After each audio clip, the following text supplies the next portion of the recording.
Ô viens, clé de David, toi qui ouvres les portes du royaume, arrache à leur prison les captifs des ténèbres. Évangile de Jésus-Christ selon saint Luc. Au 6e mois d'Élisabeth, l'ange Gabriel fut envoyé par Dieu dans une ville de Galilée appelée Nazareth, à une jeune fille, une vierge, accordée en mariage à un homme de la maison de David appelé Joseph, et le nom de la jeune fille était Marie. L'ange entra chez elle et dit : « Je te salue, comblée de grâce, le Seigneur est avec toi. » À cette parole, elle fut toute bouleversée, et elle se demandait ce que pouvait signifier cette salutation. L'ange lui dit alors : « Sois sans crainte, Marie, car tu as trouvé grâce auprès de Dieu. Voici que tu vas concevoir et enfanter un fils.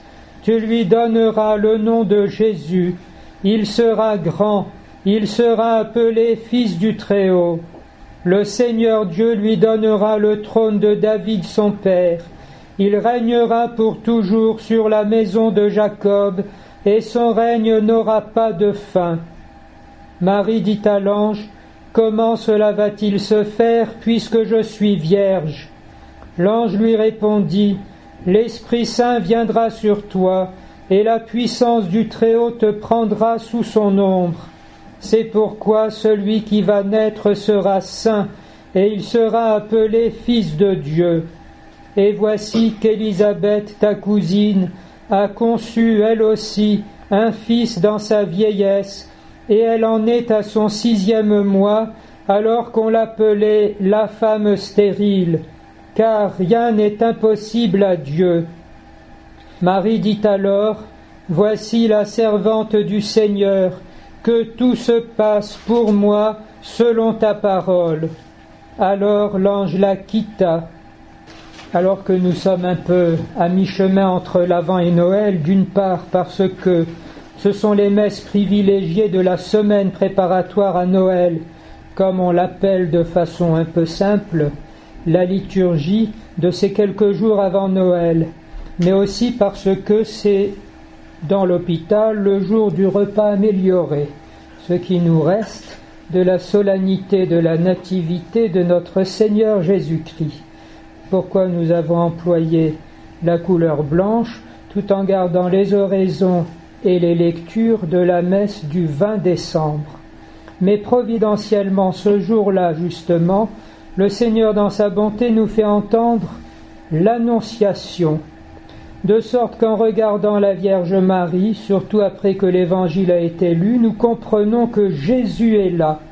Avant de naître, il est déjà là, mais on ne le voit pas, et le plus simple est de se tourner vers la Vierge Marie pour communier à sa douce présence et à son mystère déjà à l'œuvre. L'instant de l'incarnation, ne l'oublions pas, est l'instant insurpassable, le plus grand mystère de toute la création et de toute l'histoire du salut et de la rédemption.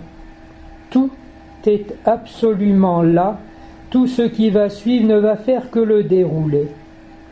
Or, regardez la Vierge Marie en sachant, sans le voir, que Jésus est là, c'est tout simplement l'acte de foi qui nous prépare du coup à vivre Noël dans quelques jours en regardant, oui, le petit sera né, cette fois il n'y aura pas que la lumière de la foi, il sera bien là, bien vivant, mais les yeux verront un tout petit et c'est la foi qui percevra en lui le Verbe incarné, le Fils de Dieu, le Rédempteur que Dieu nous donne. Et ainsi, pendant toute la vie du Seigneur, lorsque les miracles attireront l'attention, on sait qu'ils n'édifieront pas la foi au point de pouvoir s'attacher à Jésus jusqu'à sa croix.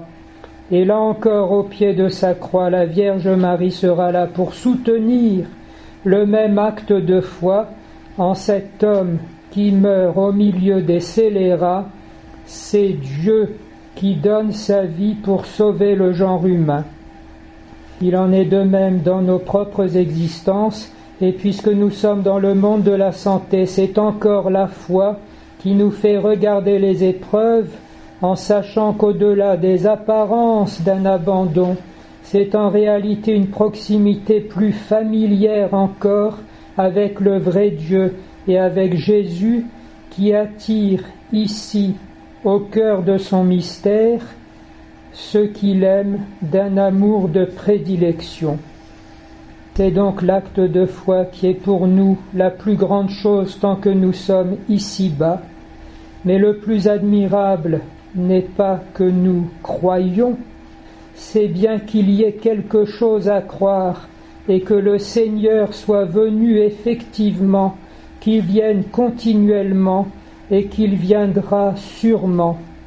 Voilà pourquoi à Noël, le maître mot sera, si vous permettez, Venite adoremus Dominum, venez, adorons le Seigneur.